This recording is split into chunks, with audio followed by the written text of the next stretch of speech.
Esta es RCJ, Red Católica Juvenil Cubana, el sonido de la esperanza. Es la hora de noticias de la Iglesia que peregrina en Cuba. Red Católica Juvenil Cubana presenta En Detalles, suplemento informativo con noticias del acontecer nacional y extranjero de la Iglesia. En Detalles.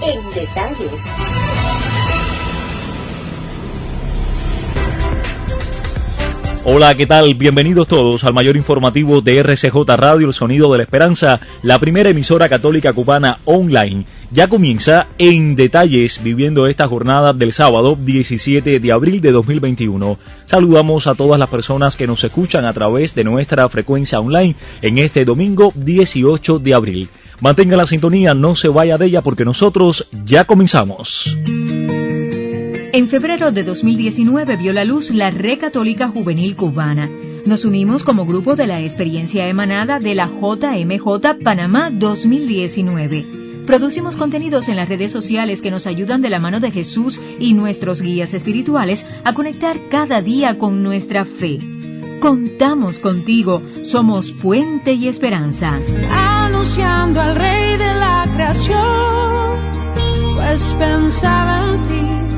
Pensaba en ti.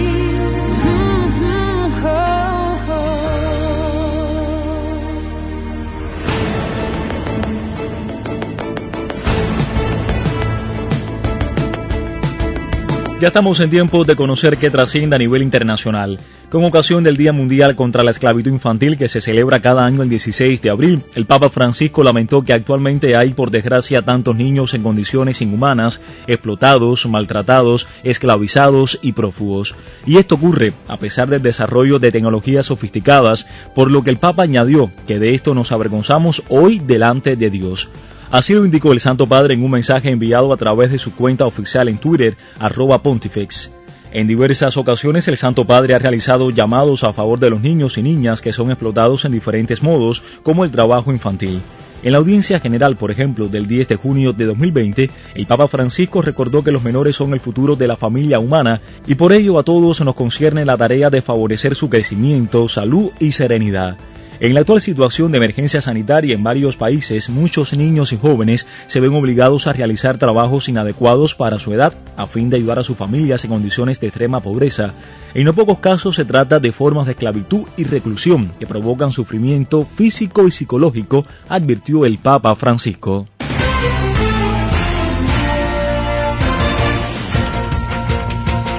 Precisamente Filippo Grandi, alto comisionado de las Naciones Unidas para los Refugiados, se reunió en Roma con el Santo Padre Francisco. Los detalles se los presenta a esta hora Roma Reports. Escuchemos. Filippo Grandi es el responsable de la Agencia de la ONU para los Refugiados y es frecuente verle de visita en países donde hay crisis migratoria. Durante su visita al Vaticano solo tuvo palabras de alabanza para Francisco por su defensa de la dignidad de los refugiados. Entre ACNUR y la sección Migrantes y Refugiados de la Santa Sede dirigida por el Papa, la comunicación es constante. Filippo Grandi ha mantenido reuniones en Roma con autoridades italianas sobre cómo gestionar la crisis migratoria, y es que Italia es una de las principales puertas de Europa para miles de refugiados procedentes del Cuerno de África, Oriente Medio y Libia. En Roma defendió el trabajo de las ONG que salvan a refugiados en el Mediterráneo, a las que algunos responsables de gobiernos europeos acusan de promover la inmigración. Estoy completamente en desacuerdo con cualquier intento de penalizar a las ONG por lo que están haciendo, que es un trabajo importante y vital. Lo diré de nuevo porque todavía escucho decir que salvar a la gente en el mar aumenta la inmigración. No hay ninguna demostración estadística entre estos dos aspectos del fenómeno. Hubo periodos en los que hubo menos rescates en el mar y el flujo de refugiados continuó, y viceversa. También recordó que ningún refugiado debe ser detenido y menos aún castigado. Por eso lamentó los episodios de violencia que han sufrido algunos refugiados en Europa. Estamos muy preocupados por los rechazos. Lo dije ya muchas veces, los rechazos en las fronteras de Europa, en Grecia, Chipre, Croacia y en otros países. Es inaceptable. Es inaceptable porque algunos de estos modos de rechazar han sido hechos de modo brutal. Los refugiados han visto violencia física. ACNUR calcula que hay unos 80 millones de refugiados en todo el mundo, el número más grande registrado desde que se recogen datos. Hay caravanas de migrantes y refugiados en América y hacia Europa, por no recordar los centenares de conflictos en África que provocan oleadas de desplazados, o las persecuciones sufridas por minorías como los Rohingya en Myanmar. Francisco ha denunciado estos problemas y ha apoyado a los refugiados o perseguidos en distintas partes del planeta. En febrero de 2016 visitó la frontera entre México y Estados Unidos. En abril de ese mismo año viajó a un campo de refugiados de Grecia y se trajo a varios de ellos a Italia. Tampoco faltó un encuentro con Rohingya en Bangladesh en 2017. Cuando el mundo oscurece, tú eres nuestra luz. Cuando el mundo se trastorna, tú eres nuestra paz. Cuando el mundo muere, tú eres la resurrección y la vida. Eres tú la fuente de agua pura, que salta hasta la eternidad. Eres tú la fuerza que nos sostiene y nos muestra el camino a casa. Eres tú el amor que nos dice: no tengan miedo, yo he vencido al mundo. Cristo Jesús, Hijo amado del Padre, escucha nuestra oración por los enfermos. Protege a los que se enfrentan al virus. Y confírmanos en la esperanza de que pronto todo volverá a ser como antes. Nosotros confiamos en ti. La Red Católica Juvenil Cubana es una comunidad virtual que busca conectar a través de las redes sociales y los distintos medios de comunicación a todos los jóvenes posibles.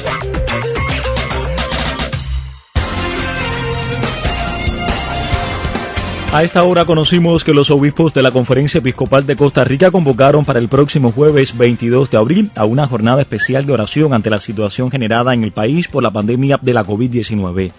Los obispos de Costa Rica afirmaron que con fe, confianza e insistencia vamos a pedirle al Dios de la vida que nos ayude a superar esta pandemia, que conceda la salud para los enfermos y consuelo a quienes han perdido sus seres más queridos. En un comunicado titulado Nos ponemos en manos de Dios y llamamos a la responsabilidad de todos, y publicado el pasado 16 de abril, los obispos explicaron que las misas y las horas santas del jueves 22 serán dedicadas a la intención de la jornada de oración. Por ello pidieron a los sacerdotes y sus comunidades que se organicen para motivar en este momento especial de oración para que la Comisión Nacional de Liturgia proporcionara un subsidio en breve.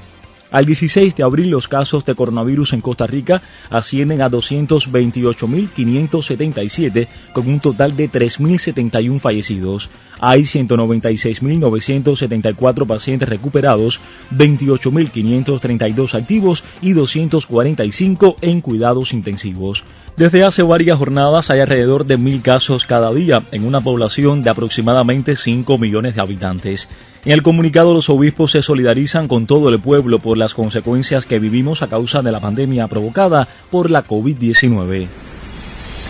En detalles, suplemento informativo con noticias del acontecer nacional y extranjero de la Iglesia. En detalles.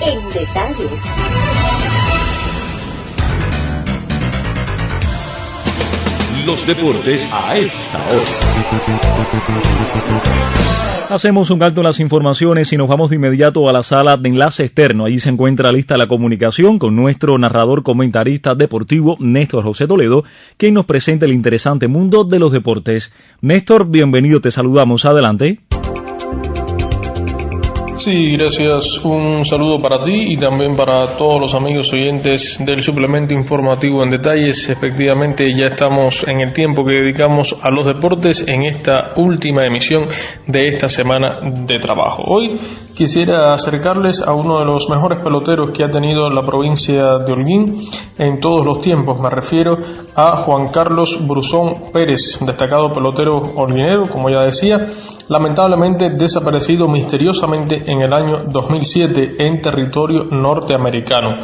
En Cuba, Juan Carlos Brusón rubricó una exitosa carrera de 12 series nacionales donde conectó 1.131 hits, entre ellos 197 dobles, con averaje ofensivo de 312. Se desempeñaba con gran maestría en los jardines y también en la inicial. Integró ocasionalmente la selección principal nacional y segundos equipos Cuba, era conocido con el sobrenombre de la regadera de Buenaventura. Y bueno, hoy queremos traer a nuestro segmento a esta destacada figura del béisbol holguinero. También, continuando con el deporte de las bolas y los strikes, les comento que Max Scherzer ingresó a la lista de 2.800 ponches en la MLB en las primeras 14 temporadas. Esta lista, reitero, 2.800 ponches en 14 temporadas, la encabeza Randy Johnson con 3.412, Nolan Ryan con 3.109, Tom Seaver con 2.887, Roger Clemens con 2.882, Pedro Martínez con 2.861 y bueno, Max Scherzer, que entró a esta lista y tiene 2.808 ponches, uno de los grandes lanzadores en la actualidad de la MLB. Y termino con una de fútbol, repasando una de las principales figuras de la escuadra italiana. Me refiero a Filippo Pippo Inzaghi, que participó en 3 campeonatos mundiales en 1998, 2002 y 2006, donde tuvo la oportunidad de anotar un gol. En 3 mundiales jugó 5 partidos, 2 en el 98, 2 en el 2002 y 1 en el 2006, y anotó un solo gol, que fue en el año 2006 ante la República Checa en el minuto 87. Pippo nació en Piacenza el 9 de agosto de 1973 y debutó en el club de su ciudad de nacimiento, el Piacenza Calcio. Su hermano Simone Inzaghi, actualmente entrenador de la Lazio, también fue jugador de fútbol. Así que con algunos datos curiosos acerca del béisbol y también acerca del fútbol, ya vamos despidiendo nuestro segmento de Deportes en Detalles con Néstor Toledo desde la diócesis de Holguín. Gracias por la sintonía, siga junto a nosotros. Si quieres escuchar En Detalles, nuestro suplemento informativo con noticias del acontecer nacional y extranjero de la Iglesia Católica en Cuba, puedes escribirnos al WhatsApp más 53 58 3702 97.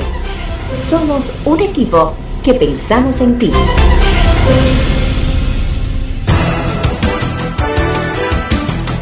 Proseguimos con otras informaciones. Al finalizar la 108 Asamblea Plenaria, los obispos de Bolivia exhortaron al gobierno de Luis Arce a establecer la verdad como paso necesario para la reconciliación y el restablecimiento de un clima de justicia y de paz.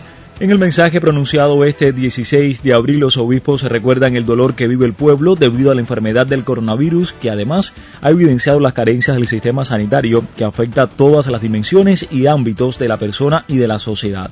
A ese dolor se suma la angustia por una creciente polarización política que provoca divisiones e inestabilidad social, causando confrontaciones que paralizan las construcciones de un proyecto común de país y esperanzador.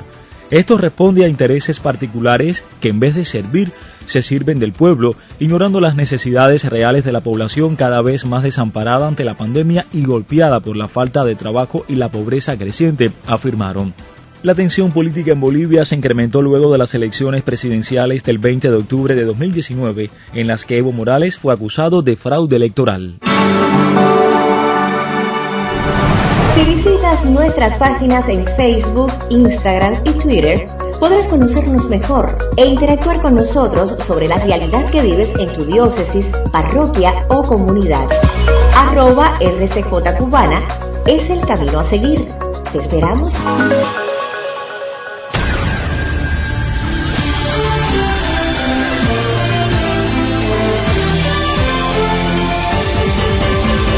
Y conocimos que Historias de los Santos es un interesante libro que ve la luz de la autoría de Cary Walsh. Revela las vidas de los santos a través de una rica narración y vividas en imágenes. Los detalles se los presenta Roma Reports. Las vidas de los santos son una fuente de gran inspiración para los cristianos. Este libro se titula Historias de los Santos y recoge muchos relatos ilustrados para que los más pequeños también puedan aprender. Y es que para su autora, las historias de los santos hablan por sí mismas. Estas historias se han transmitido a lo largo de los tiempos, algunas de ellas durante más de 1000 años. Pienso que son las mejores historias de todos los tiempos.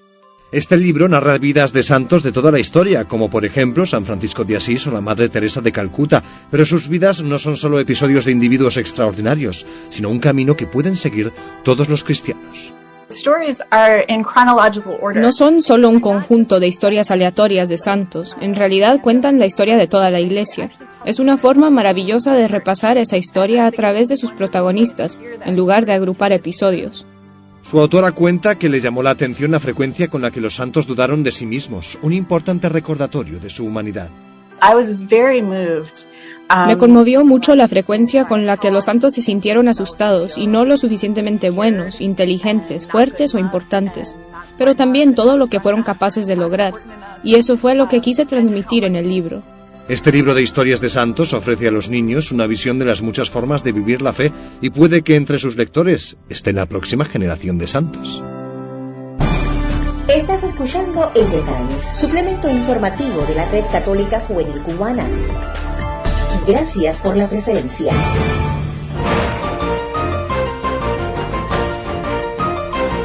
Entramos en la recta final del informativo En Detalles y nos vamos al contacto con el padre jesuita Eduardo Llorens en la capital de todos los cubanos, la Arquidiócesis de La Habana. Él nos presenta el segmento De la mano con Jesús. Padre, bienvenido, lo escuchamos. Saludo nuevamente en este día a todas las personas que nos están escuchando y que buscan en el mensaje de resurrección avivar su experiencia de fe. Al evangelista Lucas le tocó un contexto en que los cristianos tenían dudas acerca de la resurrección, lo cual es lógico, pues los apóstoles son los primeros que dudan, apareciéndosele Jesús en diferentes momentos y con pruebas contundentes, como caminar con los de Maús, sentarse a comer con ellos, etc. El relato de hoy vuelve a insistir en las pruebas físicas, mostrando las manos, los pies, la posibilidad de tocarlo, e incluso Jesús come con ellos, siendo pruebas irrefutables de la resurrección de Jesús. Quienes conocen el Evangelio varios siglos después, tienen que hacer un acto de fe, creer lo que cuenta Lucas en su Evangelio. Por eso, el evangelista añade al relato de este domingo un breve discurso de Jesús, no para probar algo, sino para explicar el sentido de la pasión, muerte y resurrección a partir de la comprensión de las Escrituras. De lo anterior podemos concluir que la palabra de Dios y la fracción del pan tienen un lugar muy importante en la fe de la comunidad. En un tiempo en que la situación epidemiológica nos lleva a reinventarnos en la pastoral, tratemos de mantener de alguna forma la vivencia eucarística y de las Sagradas Escrituras en nuestras vidas. Compartió con ustedes en este día Eduardo Llorens.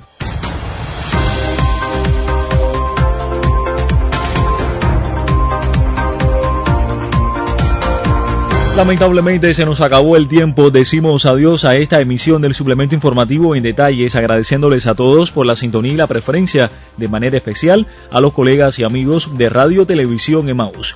Saily Bermúdez en las voces de mención y promoción, Carlos Javier López Quiñones en el diseño sonoro, hablándoles y en la dirección general, un servidor, Jorge Luis Noval. Hasta el próximo lunes, que el Señor nos bendiga a todos nosotros.